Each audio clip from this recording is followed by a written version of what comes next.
How did you first find out that your son Junior was involved in boxing? How did I find out? Yes. He's my son. Did he come home and tell you one day, or did you get an inkling he was interested in boxing?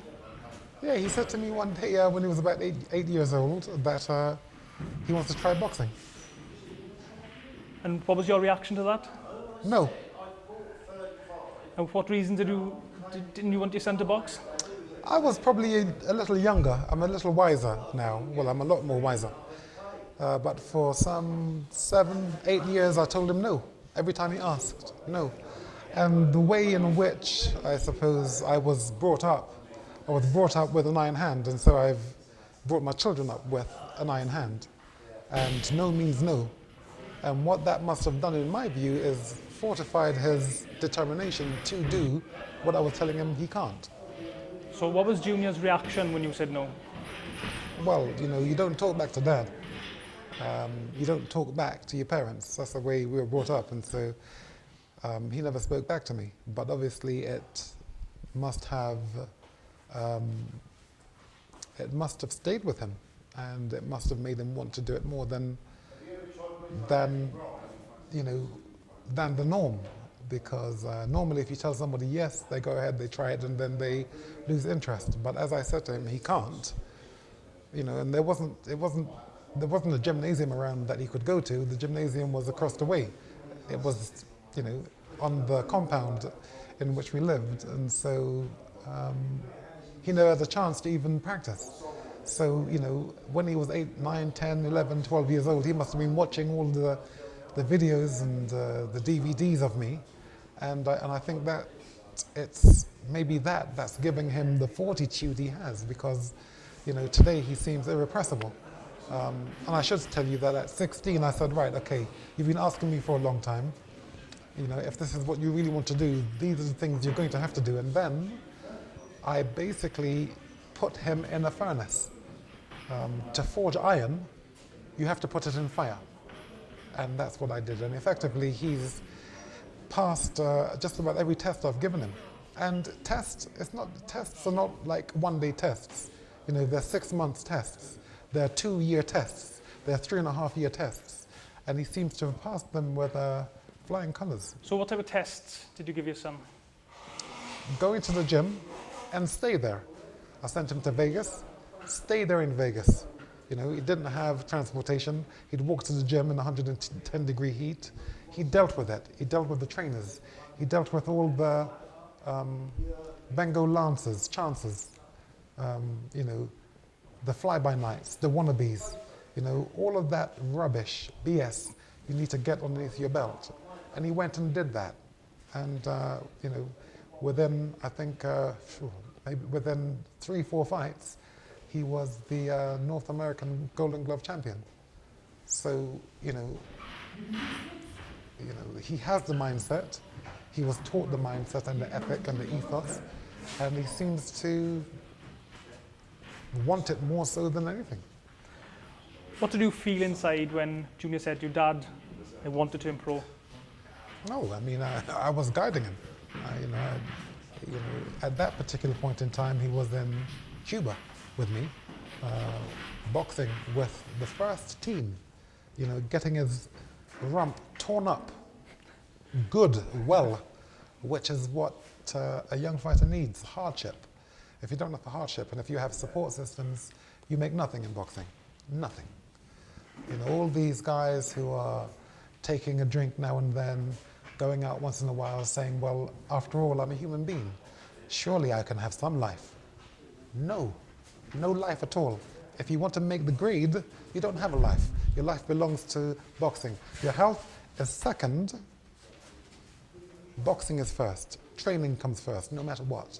When you have an injury, deal with it. You're supposed to have injuries. You're boxing, people are hitting you. How can you not be without injuries? Learn to accept, learn to love, learn to live with your injuries. This is what makes champions of genuine worth. So let's see what happens with this young man. Does it make you proud to say that your son's a boxer? Bearing in mind, sort of, you were quite critical of the sport early on in your career. It's not that I was critical, okay? And the times it seemed I was being critical, in actual fact, I was being complimentary about what we were doing. To say that you're talking about comments like it's a mug's game. Well, isn't it? Ask some of the fighters who are now blind, who are now disabled. Ask promoters who take the lion's share of what we the fighters make. Of course it's a mug's game. I was talking against the people who are using and misusing us. I speak of myself in the present tense because I'm still a fighter, I'm still a warrior, and I know what they are.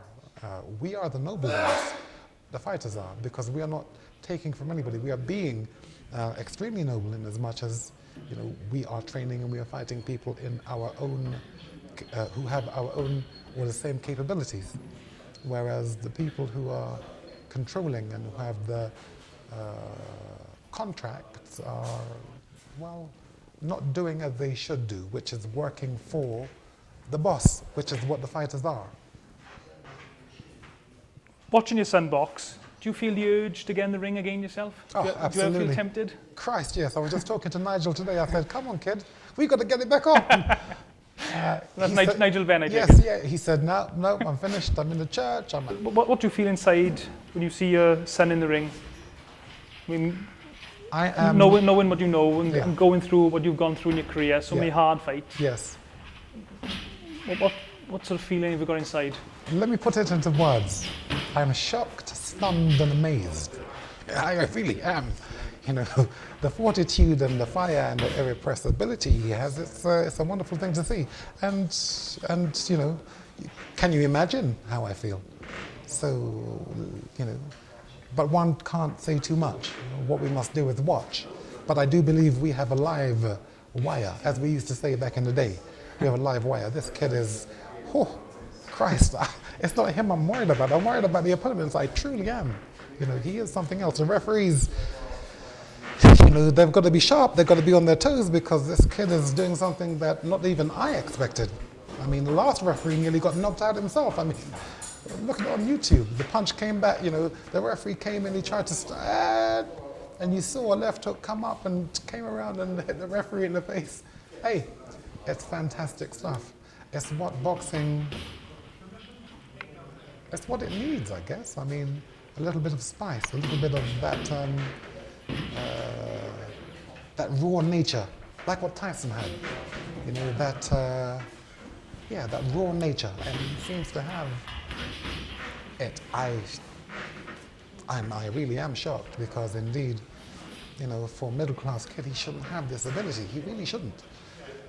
Why does he want to be a boxer? Most boxers come from rough upbringings, hard life. They sort of almost forced into boxing. Yes. Why has Christopher decided to become a boxer?